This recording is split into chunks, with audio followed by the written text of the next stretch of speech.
Welcome to the Truth webinar series, and I'm super excited today to talk through the Truth and BrandMapp loyalty white paper. So I'm going to go straight into it, and I hope by now we're a week into the program. I hope by now that you've managed to download your white paper from truth.co.za and you've managed to have a good read. And if you've got any questions, the point of today is for us to be able to take those questions. So please feel free to ask any questions in the Q&A box and I'll address them at the end. So I'm just going to get us going. I'm going to turn my camera off in a moment after I've done this quick introduction.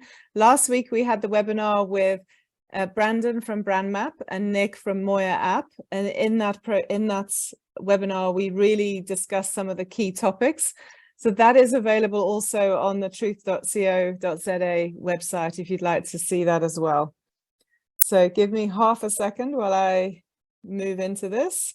Okay, so for the white paper, I'm going to go straight into it and give you the background in terms of where the study comes from effectively. So we are very lucky to be in partnership with BrandMapp as the main research consultancy that drives the data that goes into the white paper.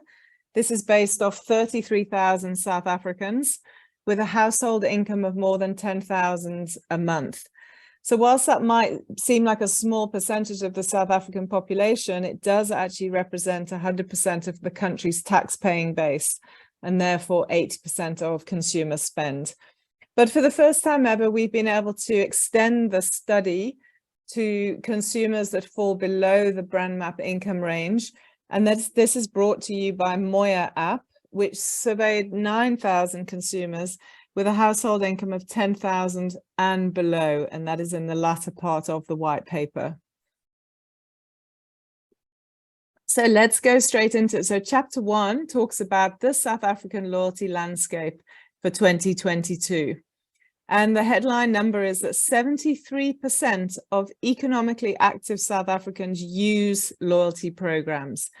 So this is a big number, and we see that this number is relatively stable year on year.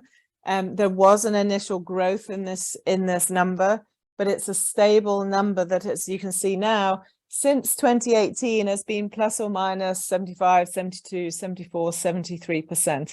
When we started the study, we did see it in 2015 at 67%, and then some quite big leaps for it to settle now. And I've often said, if you've managed to listen to any of the podcasts that have been covering or interviews that have been covering the release of the white paper, I often talk about how South Africa is a mature loyalty market.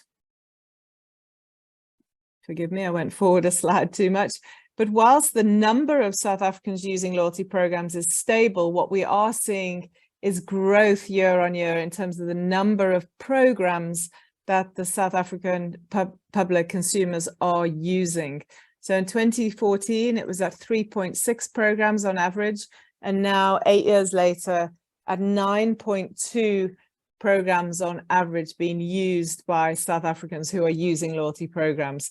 So that is a really great stat. It's comparable to some of the sort of first world markets like the US or UK, who state slightly bigger numbers, but they don't state it in usage, but they state it in terms of programs I belong to, whereas this is actually programs I am using. We do ask the question when a consumer says, no, I don't use loyalty programs. The BrandMapp study does ask the question, but why don't you use it? And what we see here, obviously we can't deduct anything from none of these, but what we do see is I don't actually spend enough to earn decent rewards, coming out as the main reason why I don't use loyalty programs. So I'm going to talk about that in a moment, but it's something very important to understand how to address for creating a loyalty program. Or I'm just not interested. Again, there's not too much you can do to address that. But they're too hard to understand is extremely important in terms of creating simplicity around your program. I don't like the way they spam you. So in the world now of strong data protection and personal data protection, you absolutely need to make sure you're not spamming your database. It's too hard to redeem points or rewards. So that's almost tying into the too hard to understand. Make sure your program is simple. Make sure the redemption process is as simple as the earning process. Or they want too much personal information. So when you get customers to sign up to your program, don't ask too much. 4 or 5 questions maximum.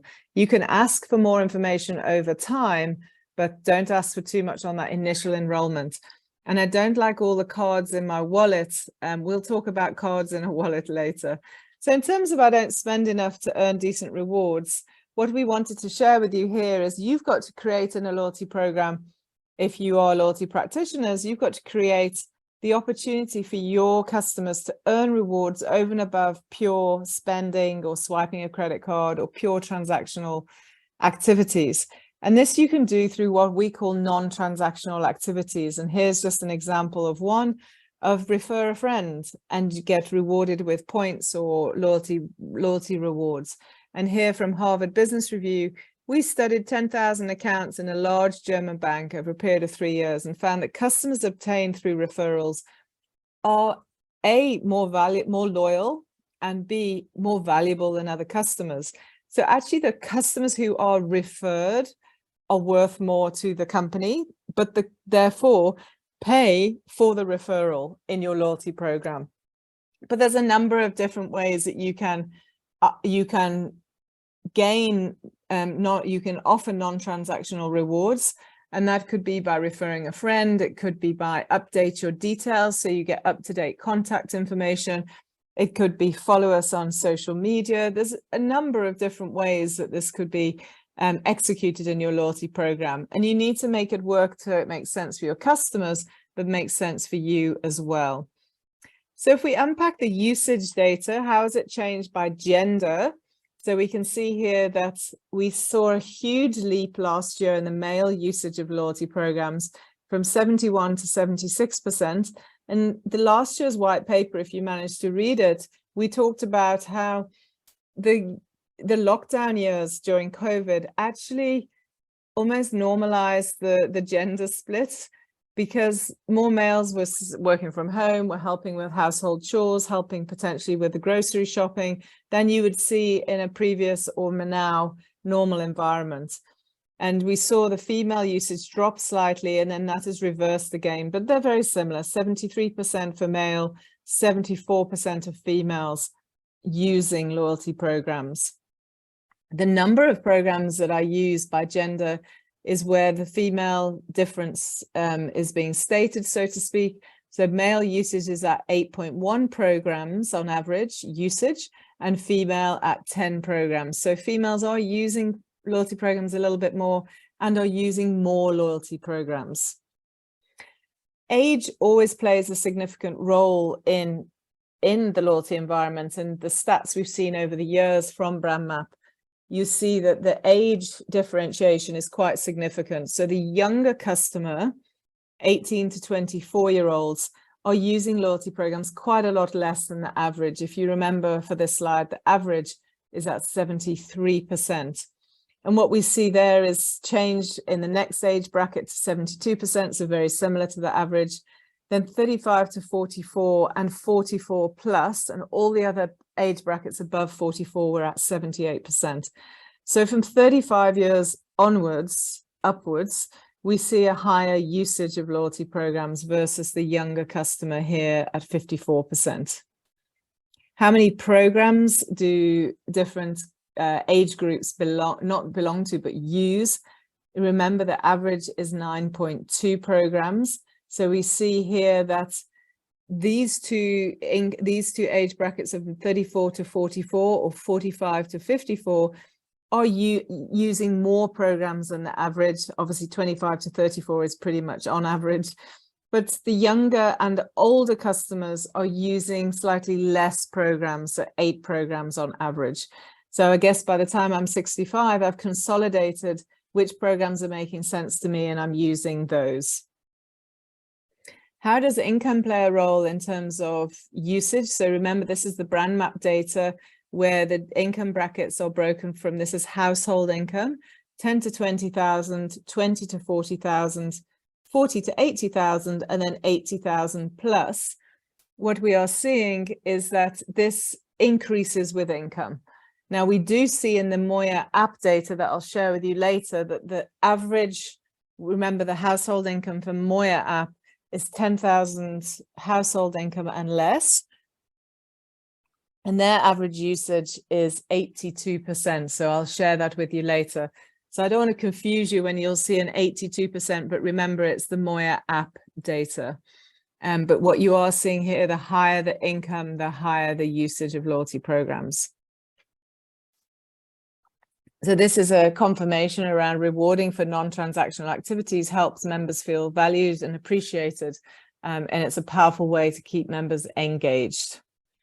So here's a summary of the first chapter from the white paper. So 73% of South Africans who are economically active, that's above the 10,000 household income per month, are using loyalty programs.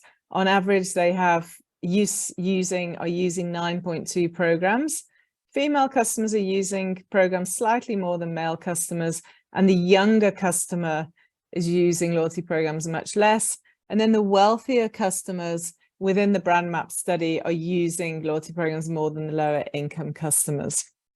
So if we move into the second chapter of the loyalty white paper, we start to unpack what are the motivations behind loyalty behavior. So that we ask them lots of different questions to get these results for the white paper. First thing we ask is, does a loyalty program influence your behavior? Now, in the world that Truth operates, and many of you on this webinar today may have worked with us, where we always debate, well, how do we quantify the upside of having a loyalty program? And what we can see is actually the stated behavior from BrandMapp is it does change my behavior. 67% are saying where I shop is influenced by a loyalty program. 39% the products I buy, 36% where I buy fuel, 32% where I bank. But most significantly, I want to add 17% to these numbers because all of these is 17%, which therefore is added to each of these other metrics. The places I eat also at 17%. And then we added two more questions this year, or two more options. How I travel, 17%, and where I buy insurance. So if I add this 17%, these are the results that I get. And it's a gargantuan 84% are influenced where they shop by a loyalty program. And 56% of customers are influenced about the products they buy because of the loyalty program. Fuel, 53%, bank, 49%, where I eat, 34%, how I travel, also 34%, and then where I buy insurance at 23%. So these results are extremely important when we look at the strategic reason for doing loyalty programs. Is it changing behavior?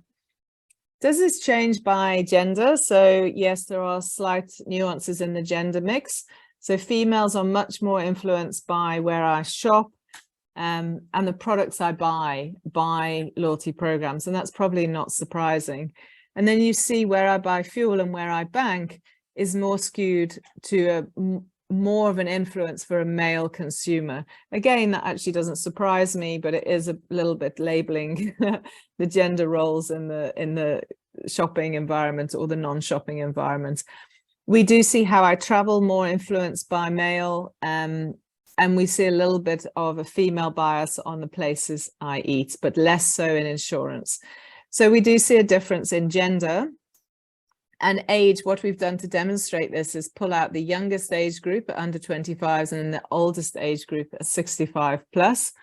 And we do see shopping is more heavily influenced and products I buy for the younger customers, probably in a more cash-strapped environment. Where I buy fuel, very much so, much more of an influence for an older customer. But where I bank is also important and influence for the younger customer, and the places I eat. How I travel is more significantly influenced for the older customer, and that's the rest are have no consequence. We then asked a series of questions around what are the feelings you have about loyalty? Which of these customer loyalty statements make sense to you?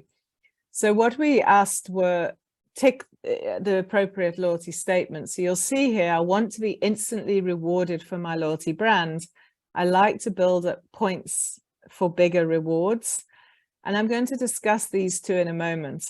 But I'm motivated to spend more to earn rewards. So this goes back to, am I influenced? And that's very positive again.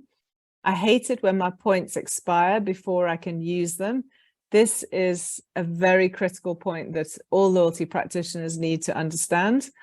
I mostly use them to claim in-store special offers. I mostly redeem points as soon as I can. I mostly use them to get cheaper fuel. I'm motivated to spend more to move up tiers. I mainly use them for air travel. I often allow points to expire, and I mostly use them because my partner tells me to. So if we talk about the first two, behind the scenes, the BrandMapp team, Brandon last week talked about, he did some further data analysis on this, and we actually saw that there's a group of customers who are about the same size volume of customers who actually want both of these. I want to be instantly rewarded, and I like to build up points for bigger rewards. So what we're seeing is the behavior of customers in South Africa are, yes, I want to be instantly rewarded. Yes, I want to build up points for big rewards. Yes, I want both of those things out of my loyalty program. So if you are a loyalty practitioner on this webinar today, you need to be thinking around, how do I do that? Have I got the budget to do that? How do I show up for my customers instantly, at the same time enabling them to build up bigger rewards value? So there's always a debate about building up points, and there's always a debate about expiring points. And you saw that the expiry of points here, I hate it when points expire before I can use them, is fourth on this list. And what we're saying is to brands that are expiring points, please be aware that we understand why they're expired because of liability on the balance sheet, but effectively the customer lifetime value of an active loyalty member who is engaging positively with your brand via the loyalty program outweighs the points liability associated with program participation. There is a male-female difference in these loyalty statements, so I won't necessarily unpack every single one of them today, but they're available in the white paper. What we're seeing, I like to build up big points for big rewards, is favored more for female consumers. And actually, if you remember on the previous two slides ago, I said there is another group of approximately a third of the respondents who said, I like both. Those customers who want A, to be instantly rewarded, and B, to also build up points for bigger rewards are more likely to be female, more likely to be shopping in retail stores, and more likely to be the most demanding in terms of the benefits they want. And then the other skews in the data, I hate it when points expire, more likely to be stated by female. I mostly use them to claim my in-store offers, so that's very much around shopping. To get cheaper fuel is more of a male bias. And then this really made me laugh at the bottom. I mostly use them because my partner tells me to, is 5 times more likely to be said by a male consumer than the female consumer. And I laugh at this because I think that's my husband, Theo, as well. So by age, we'll see that oldest age groups are more likely to say, I want to build up points for rewards. I use them for cheaper fuel, and I like them for travel benefits. The younger, I'm motivated to spend more rewards through the loyalty program. So in summary of the second chapter, what we see is loyalty programs absolutely influence customers to change behavior. And we see that 84% and 56% of South Africans are influenced by loyalty programs with regards to where they shop and what products they buy. This next point talks about the 3 categories of motivation, about wanting to be instantly rewarded, wanting to build up points, and wanting both. And those customers wanting both are more likely to be female, and they are more likely to be using loyalty programs more than last year, and are more likely to be influenced in the change of behavior. So as frustrating as it might be on the budget to deliver both, as you see here, these customers, though, stating both, are using programs more than last year and are influenced more by loyalty. So they give you a greater return on investment. And those customers are more demanding in terms of the various loyalty benefits that are on offer. They want all of them. So let's look at what they want. Let's look at those South African loyalty preferences. So from left to right, what we are seeing is, again, the domination of cash. Now, in previous years, we asked the question much more broadly and said, do you want cash back? This year, we decided to break the cash element down into points redeemed into cash, and then cash back on your credit card, and so on. So the cashback element has definitely been broken down, but still remains, I want to convert points earned into cash. Secondly, double points. So if ever I'm faced with a boardroom dilemma with clients where they say, everybody hates points in South Africa, points are just not the way to go, I would love to know what that's based on, because the study is of the users of loyalty programs, and the top two things that users of loyalty program want from loyalty are they're perfectly happy with points being redeemed into cash and double points. A birthday offer is also highly appreciated, travel and flight discounts, and free gifts and samples. And we can go along this list. There are a couple of new ideas that have come through in this list. For example, educational courses is a new addition to this list versus last year. How this so these are the top benefits that I've just talked through. How this changes by gender, we are seeing female consumers much more likely to want the shopping environment rewards, like points redeemed into cash, personalized discount vouchers, double points, birthday offer, free gifts, free delivery. Surprise, unexpected rewards is always a favorite of ours, points redeemed into products, and then early access to sales. Age, forgive me, this is a terribly small chart on the screen, but it is available in the white paper. So you'll see age does play a role here. So if you understand the age mix of your customer base, it's important to apply that. So you'll see a younger customer. Again, I've got the youngest under 25s versus the oldest age group at 65 plus. Younger customers really do love the top three versus older customers, especially a birthday offer. That's so dramatically different than the older customer. I guess as I get older, I want to celebrate my birthday less. Free gifts and samples is a huge difference between age groups, and also free delivery. Again, not surprising. Other elements that are very interesting, if I move the cursor down, you can see ability to donate to charity is a vast difference in age groups. Surprise, unexpected rewards, educational courses, you know, that's 10 times more likely to be for a younger customer. Again, not surprising, but interesting. The only couple of benefits that are more favored by an older customer is travel and flight discounts. And you see here immediate cashback on my credit card.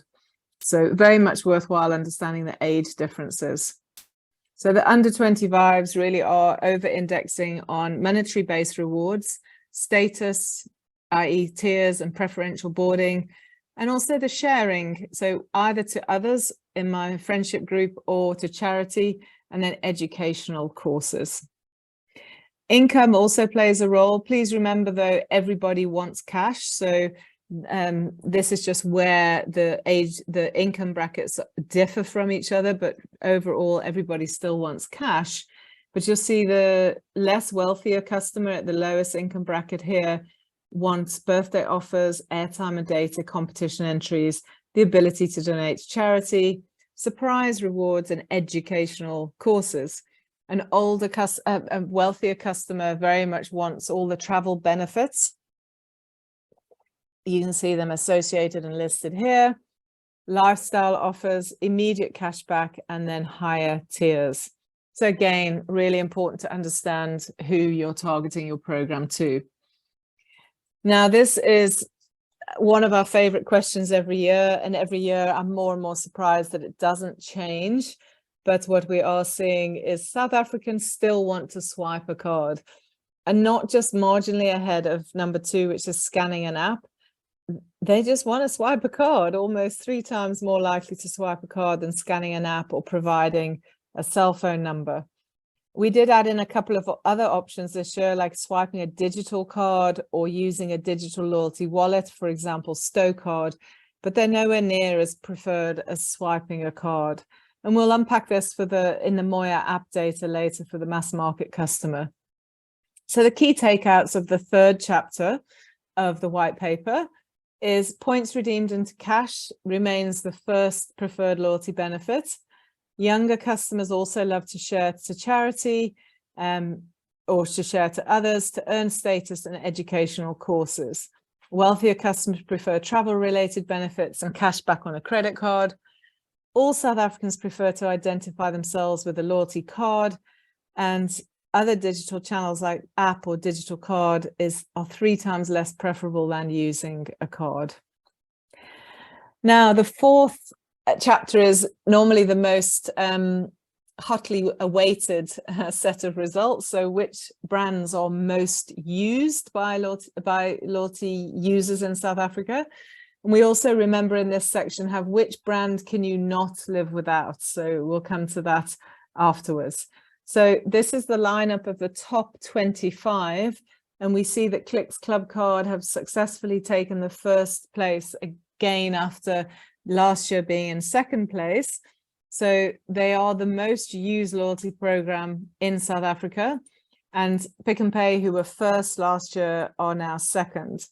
We have seen though in the past few years, we've seen Dis-Chem in third place, but now with the growth of Checkers Extra Savings coming straight in after only being 3 years old into third place at 66%. Dis-Chem benefits, and then you'll see now for the top 10, you'll see all of these apart from number 8 F&B eBucks, all of them are retail programs. And like previous years, F&B eBucks is the only program to break into the top 10 that is not a retail loyalty program. I am going to break this down by industry category, so I won't go through the whole list of the top 25, but you can see this dominant list of retailers, and then the financial services, and for example, Spur coming through, Shell V Plus as a standalone loyalty fuel card, Vodacom and so forth coming through, the telcos with MTN as well. But the other financial services brands coming through, and DStv rewards, as you see at 24. So in retail, the top 10 looks exactly the same minus eBucks as the top 10 in the top 25, and Thank You Card, still operated by Edgar's, is number 10. In financial services, so I've already spoken about F&B eBucks, but Capitec Live Better, this program is only just over a year old, comes straight in at number 2.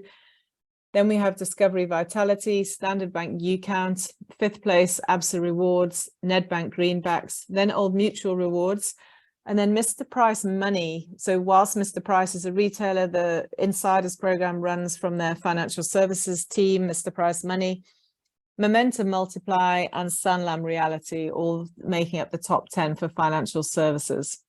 Restaurants, QSR, this is very interesting because this is the first year, and I actually spoke to someone in the restaurant industry today. First year, we've put the percentages on these charts, and this really highlights where Spur is versus its competitors in the loyalty environment. And you can see here, they are miles ahead.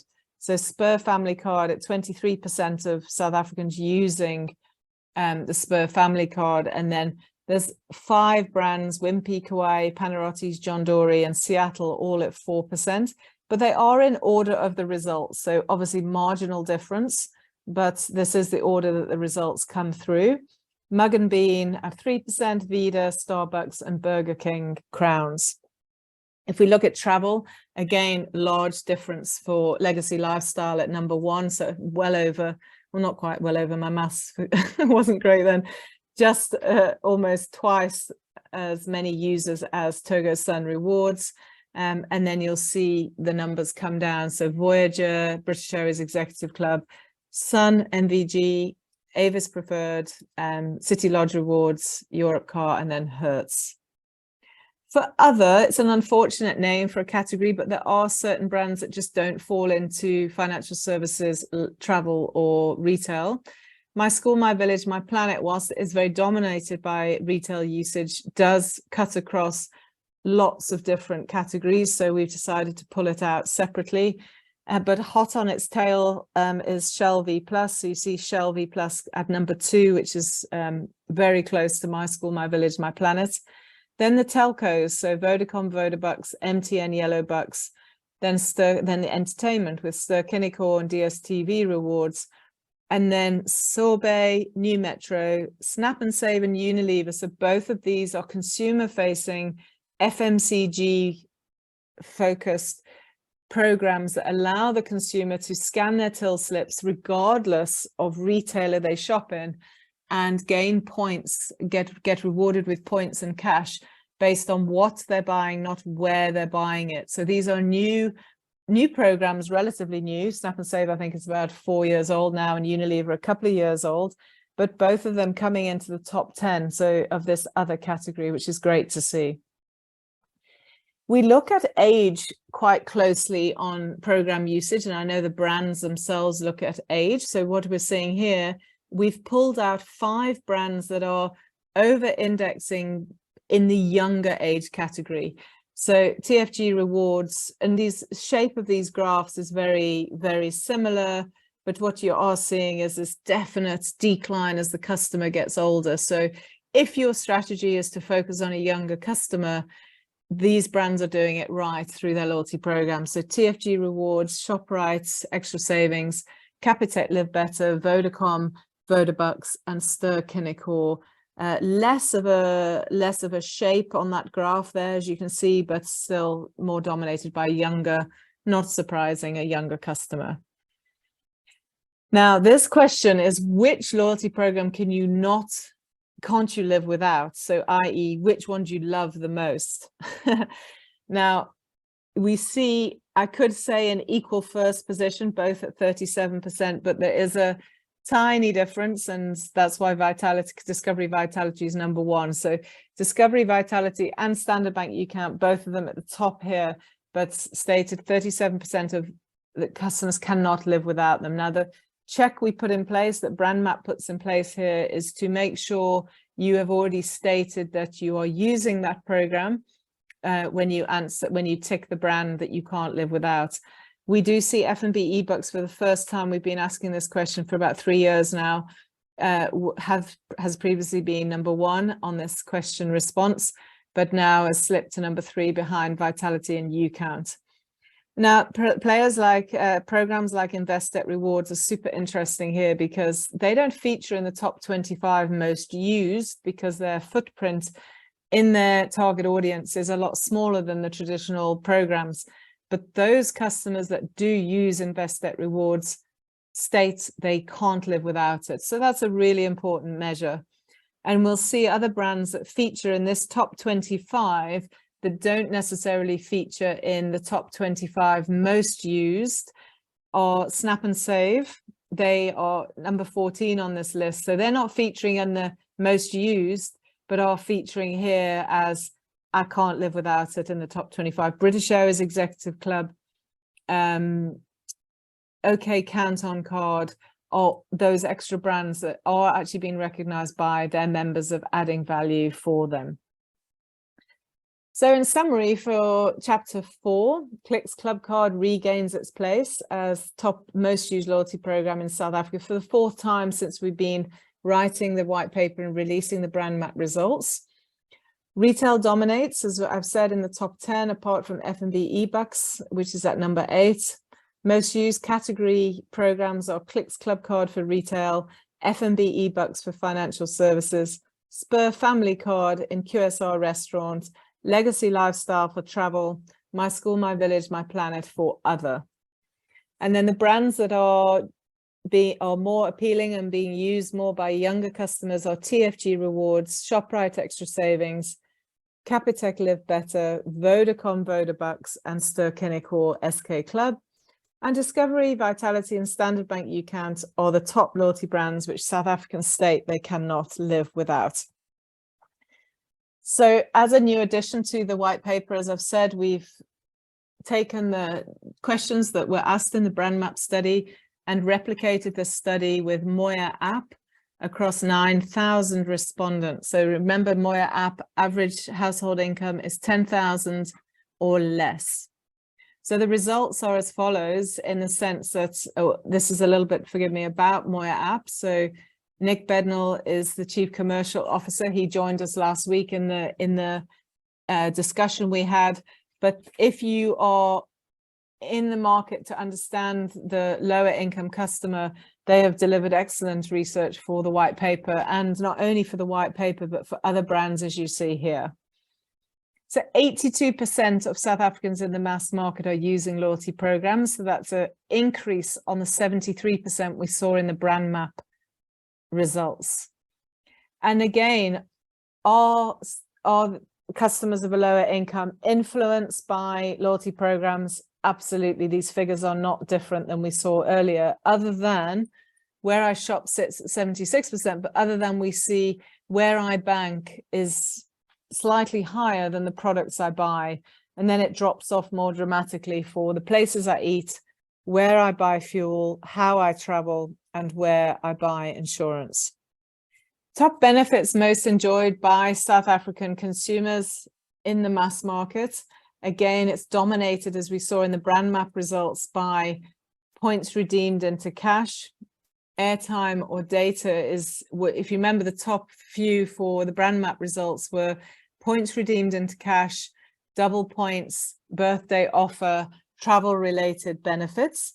And we're seeing some differences here with airtime and data as number 2, free gifts and samples. Birthday offer is still in the top 5, but educational courses has come all the way up from being lower down in the rankings up to the 5th place for preferences for a lower income customer. So some really interesting insights coming through in the Moya app data.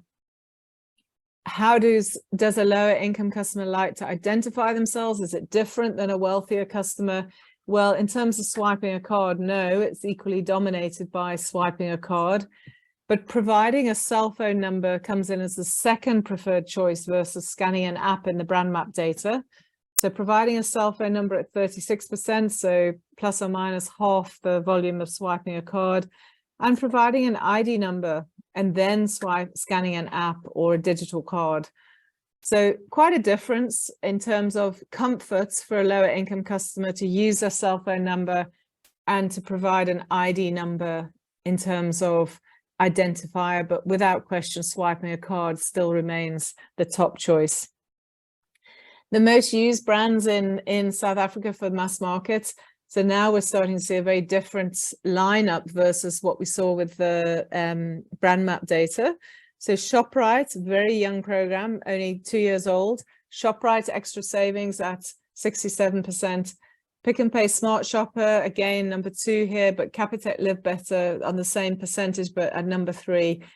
So you see there that not retail, it's not as heavily dominated by retail in the top 10. So if we go 1 to 10, we see that not only is Capitec obviously is financial services, and then we've got the two telcos, MTN Yellow Bucks, Vodacom Vodabucks, sitting within the top 10. So it's not the same as the results we saw in BrandMapp. We see Pep Club Card at number 9.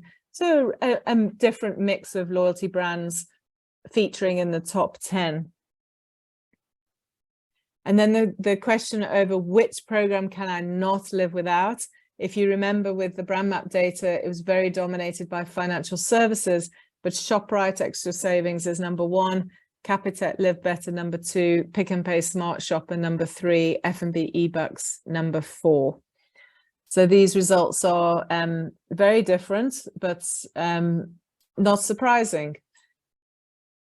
So in summary, for the Moya app data, in terms of lower income customers, 82% of South Africans are earning 10,000 household income or less using loyalty programs. And interestingly, I didn't say this earlier, it's completely homogenous across gender, age, and then sub-income brackets lower than 10,000 household income.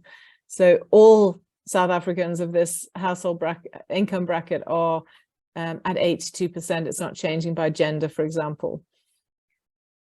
Customers in the mass market are strongly influenced in terms of where they shop and lower income customers prefer to build up their points for a bigger reward.